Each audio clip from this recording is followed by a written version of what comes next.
خدایا شکرت برای سلامتی جسمم، برای نفسهای عمیقم و برای قلبی که با عشق می‌تپد. خدایا شکرت برای اندامهایی که به درستی کار می‌کنند، برای آرامش ذهنم و برای خواب آرام شبانه‌ام.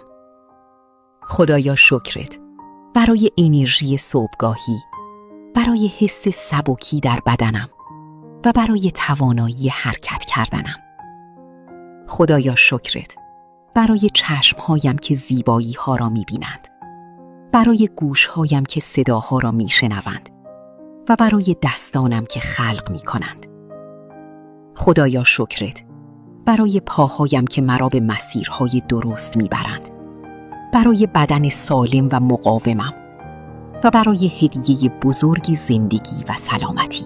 خدایا شکرت برای ریه هایم که با هر دم پر از حیات و انرژی می شوند.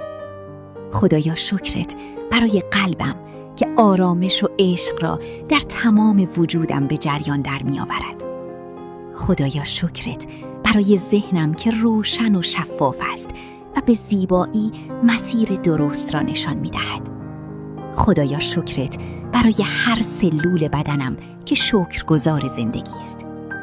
خدایا شکرت که هر روز این نعمتها را با من تقسیم می کنی و مرا در مسیر زندگی سالم و پر انرژی نگه می داری.